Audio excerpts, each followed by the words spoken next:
The race for global influence has a new hotspot, and it's not in Asia or Europe.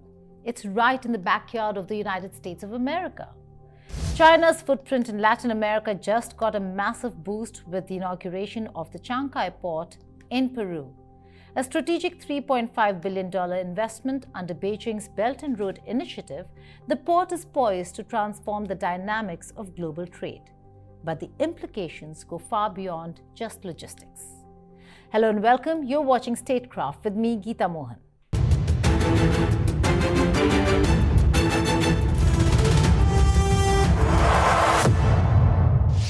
Chinese President Xi Jinping, alongside his Peruvian counterpart Dina Boluarte, inaugurated the Chancay Port on Thursday, marking a historic moment for South America.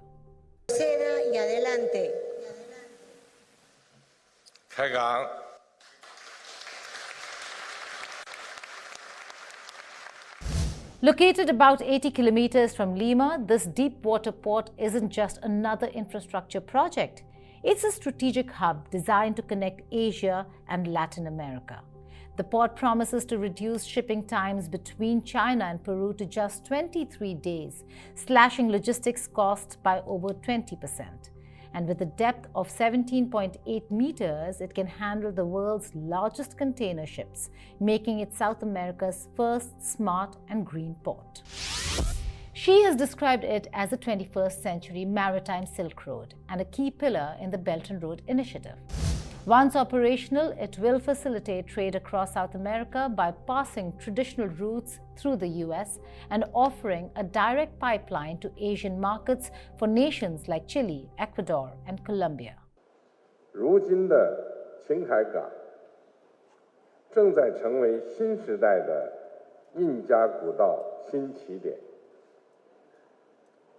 从前海到上海，我们正在见证的不仅仅是共建“一带一路”倡议在秘鲁的生根开花，也是一条新时代亚拉陆海新通道的诞生。 Now let's talk about the economic impacts in Latin America.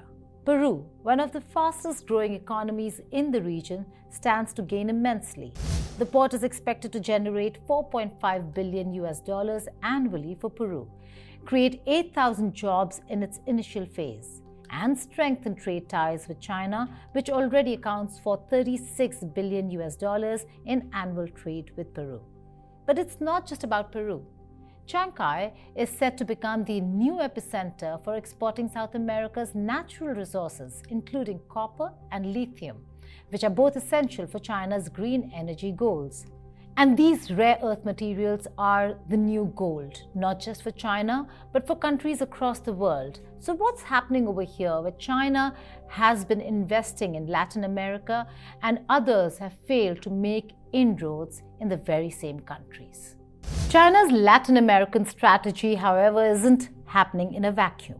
It's unfolding amid a broader political shift in the region that mirrors its complicated history of ideological tides. It may not be a return of the pink tide of leftist governments that swept into power across South America in the early 2000s, but the region's left has been showing signs of a massive revival.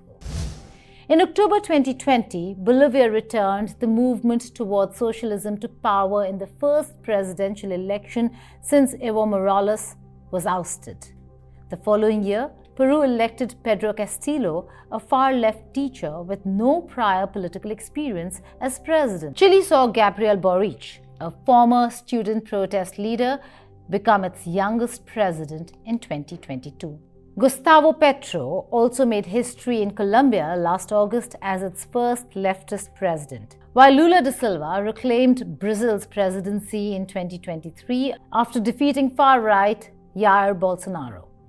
Yet, the conservative wave that followed the pink tide hasn't entirely faded. In Uruguay, conservatives regained control in 2019 after 15 years of leftist rule. Paraguay's Santiago Pena and Argentina's far-right libertarian Javier Milei further underscore the ideological divide across the continent. Chancay is just the latest in China's growing network of over 40 ports worldwide under the Belt and Road Initiative. These investments are reshaping Latin America's trade landscape, with increased Chinese investments in mining and energy sectors totaling $11.4 billion in Peru alone. Then there are plans for a railway connecting Chancay to Brazil, enabling smoother access to South America's largest economy. According to reports, there are also strategic shifts like the use of the yuan for trade settlements in countries like Argentina and Brazil. Con esta mega obra damos inicio a una transformación que consolidará al país como un centro logístico, tecnológico e industrial de clase mundial que nos proyectará de manera estratégica en la región Asia-Pacífico. Is this the de-dollarization of the global economy, particularly Latin American economy? This expansion is a geopolitical coup for Beijing, showcasing its ability to outmaneuver traditional players like the US. The US views these developments with growing concern. Historically, the dominant power in Latin America, Washington, now finds itself grappling with Beijing's strategic advances.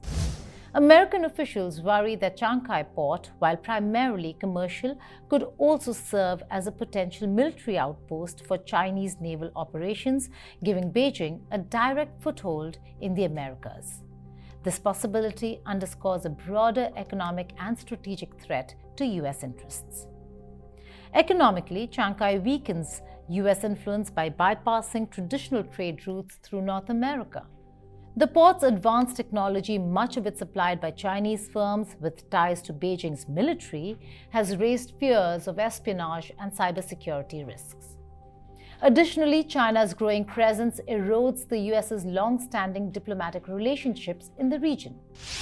As more Latin American countries shift to settling trade in the Chinese yuan, the American dollar's dominance in the region is being challenged. For China, Chancay Port represents a broader geopolitical victory. By embedding itself deeply into Latin America, Beijing secures access to crucial natural resources while showcasing its ability to outmaneuver the US on the global stage. Moreover, as the Chancay Port begins operations, all eyes will be on how the US responds to this challenge. Will Washington, D.C. intensify its efforts to reassert influence in Latin America, or will Beijing continue to expand its reach unopposed? One thing is certain, the Chancay Port has not just reshaped trade in the Americas, it has also escalated the geopolitical chess game on a global scale. Thank you for watching Statecraft.